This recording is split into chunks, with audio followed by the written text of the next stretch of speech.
আজকে এই তৃণমূল সম্মেলনে সমাজ প্রধান অতিথি, বিশেষ অতিথি, স্থানীয় নেতৃবৃন্দ, সকলকে ইসলামী যুব আন্দোলন বাংলাদেশ কেন্দ্রীয় কমিটির পক্ষ থেকে সংগ্রামী শুভেচ্ছা জানাই। বিপ্লবী বন্ধুগণ, বিকাল ৩টা থেকে আপনারা অনেক বক্তব্য শুনেছেন, অনেক আলোচনা হয়েছে। মোটা দাগে যে কথা বলে শেষ করব। আপনারা জানেন গত ৫ই আগস্ট এই দেশে যে বিপ্লব হয়েছিল, যে গণ অভ্যুত্থান হয়েছিল, ছাত্র জনতার হাত ধরে স্বৈরাচারের পতন হয়েছিল, সেই স্বৈরাচার পতন আন্দোলনে পীর সাহেব চরমনায়ের নেতৃত্বে এদেশের প্রণয় নামক ভূমিকা পালন করেছে। কথা ঠিক আছে বন্ধুগণ?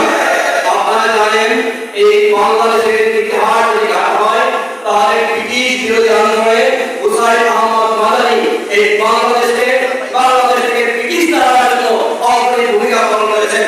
সেই হুসাইন আহমদ মাদানী থেকে আমাদের সাহেব চরমনাই, পীর সাহেব চরমনাই এদেশের বাংলার নতুন জনতার কাছে হৃদয়ের স্পন্দন হয়ে আছে। কথা ঠিক আছে বন্ধুগণ? আপনারা জানেন আমরা সামনে থেকে নেতৃত্ব দিয়েছি, আমাদের নেতারা সামনে রাজপথে বুক পেতে দিয়েছে। কথা ঠিক আছে বন্ধুগণ?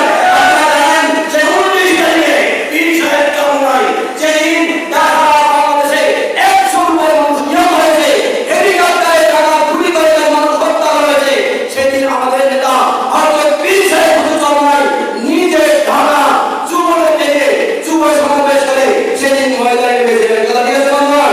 সেদিন তিনি ঘোষণা দিয়েছিলেন যে কোটার পরে আন্দোলন সীমাবদ্ধ নাই, এই জনস্রোত বিরাবার জন্য এই জনস্রোতের একমাত্র ঠিকানা শেখ হাসিনার পদে যায়, এছাড়া কোনো বিকল্প নাই। বলতে কি বলেন না? এই ধারাবাহিকতায় আপনারা জানেন অগাস্ট মাসে সাবেক চেয়ারম্যানের নেতৃত্বে প্রতিদিন ঢাকা রাজপথে মিছিল হয়েছে। আপনাদের নেতা বলেছিল আওয়ামী লীগ পালায় না, আমরা পালাবো না।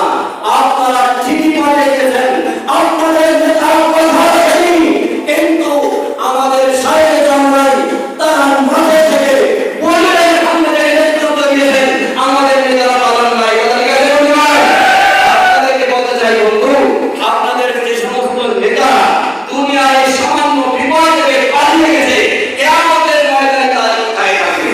কিয়ামতের ময়দানে নেতাদের সাথে জান্নাতে যাবেন, সেই আশা করার জন্য ইনশাআল্লাহ ইসলামী আন্দোলন বাংলাদেশ এমন একটি ঠিকানা যেখানে থাকলে আমাদের নেতারা দুনিয়াও ভাবে না, কিয়ামতের ময়দানে আমাদেরকে নিয়ে জান্নাতে যাবে ইনশাআল্লাহ। বন্ধুরা, আপনারা জানেন কিছু লোক এখনো দুদূর হয়ে দেখায় ইসলাম যদি ক্ষমতায় আসে, মৌলবাদীরা যদি ক্ষমতায় আসে তাহলে নারী অধিকার পাবে না, হিন্দু সহ অন্য কোনো ধর্ম নিরাপত্তা থাকবে না। আমরা প্রমাণ করে দিয়েছি 5 আগস্টের পরে এদেশের হিন্দুদের মন্দির ভাঙা করার জন্য ওলামায়ে কেরাম মানায় নিয়েছে। কথা ঠিক আছে বন্ধুগণ? আমাদের সাহেব চরমনাই ঘোষণা করেছে আসামের পূজায় আপনারা ইসলাম উৎসব করেন, যদি কোনো নিরাপত্তার ঘাটতি মনে করেন ইসলামী আন্দোলন বাংলাদেশের দায়িত্বশীলরা নিরাপত্তার দায়িত্ব গ্রহণ করে। বলছেন কি বলেন না? পাশাপাশি বন্ধুগণ, আরেকটি দুঃখের সাথে শেষ কথা বলতে চাই। আজকে